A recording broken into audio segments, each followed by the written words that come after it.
We know the story really well? That was great. Awesome. Okay, first question. Who is God in this story? Like, what are his characteristics? Let's just talk about who God is, the way he reveals himself. The Father, the one who would say, why are you doing this? You need to go sit in time out or something. Okay. So okay, that's good. So let's talk about that. Like, when a parent does that? What's the motivation? Why are they doing that? Because they've done something they're not supposed to. Okay, good. And ultimately, what are they trying to do? To help you teach. Yeah. To help teach you to do the right thing, right? Excellent. Okay, so God is sort of in this situation, giving Cain a chance to recognize the wrong thing and to grow and to do the right thing. That's a great point. Okay, what else do we see from God's character? It's like a church. Okay, how so? Because whenever he's asking Cain what he has done and stuff, and he lies and everything, and he finds out what he really did, he gives him a very best excuse. That is great. That's a huge point. God is acting as the judge, and not just a judge, but the supreme judge, right? He is the one who's able to judge Cain's sin as right and as wrong. Good. Okay, what else do we see from God's character here?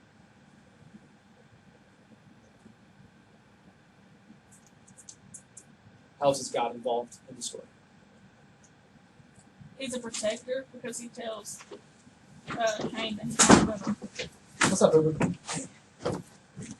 What do you do? They're downstairs. Mike and Nicky. Okay, y'all. Hey. The donut is right next to the refrigerator. Yeah. There's no issues in the fridge. Did you hear me? No. There's no issues in the fridge. I'm running. Okay. See you. No. Hey, are my parents here yet? Are they coming today? I can't wait to meet them. No, there be you. I can't amazing. All right, let's stay focused. Okay. All right, how else has God involved in this story? I said something. No. Oh, I said he was the protector because he put a mark on him so that nobody would kill him. Awesome. Okay, what does that show us about God? That's a great point. What does that show us about God? Because at what point in the story is this happening? This is after he's killed Abel. And directly disobeyed God. Yeah. Like, this is really late in the story, and yet what is that showing us about God? That, Yeah.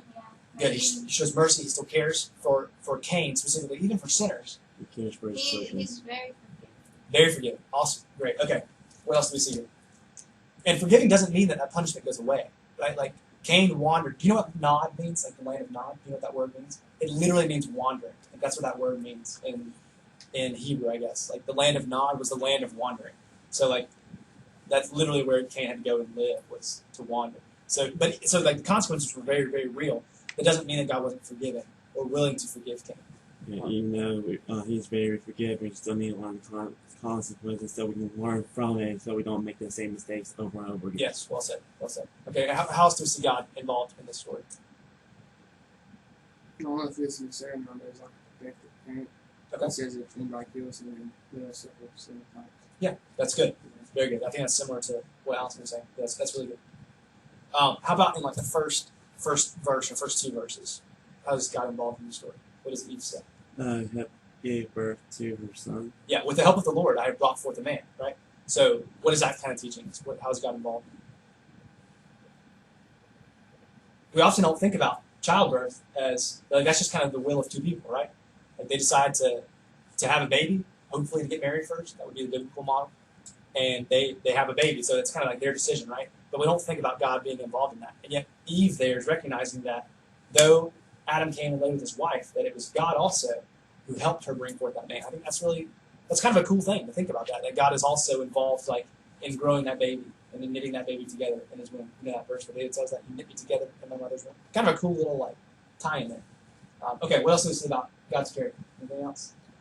There's that thing where he takes favor over Abel because he was off on the I don't really know what that is. Okay, that's great though, but to pull that out, just to recognize that. Okay, that's how I want for us to kind of work through the passage, is to think about things like that. Like, this is what the Bible says. I may not understand it, but here's something that I see that God is doing. Okay, so let's talk about that.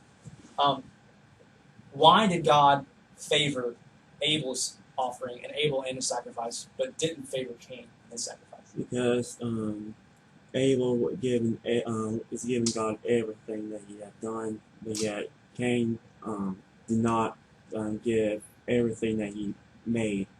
He just gave some to him, but not the entire thing. Okay. Does it say that Abel gave everything? And it says He gave, If some, he gave his best Okay. his best. Now, how do we know that he gave his best? because it's the firstborn out of his flock, and the firstborn was always favored. Okay. And it was the first fruits, the fat portions, which was, I mean, I don't. Do y'all like to eat fat? I mean, No. like eat a steak or use a No, ham. No. it I goes kinda to your cut around it. thighs. Huh? It goes to your thighs. I don't really. I like lean meat. I don't like fatty meat, so I kind of cut around it a lot. But even inside of good meat, there's a lot of fat, and without fat at all, meat is extremely tough and it's not good. And so fat is very, very important. Is the most important part about what makes meat good. So when he gave the fat portions, that was the best part of his meat. That's what it's talking about there. So Abel did give the best, and what did Cain give? some of his fruit. Yeah, just some of his fruit, right? Doesn't say that, and some people will teach this, that the main sin is that Cain brought vegetables and fruit, stuff from the soil, but that Abel brought meat, because later Israel sacrificed some meat and other things. But they forget that Israel also sacrificed grain offerings and drink offerings and all these other kinds of things. Like Israel, later when the temple was around, they would sacrifice all kinds of different things that God asked them to do. So it really wasn't the object of it, but it was the heart behind it.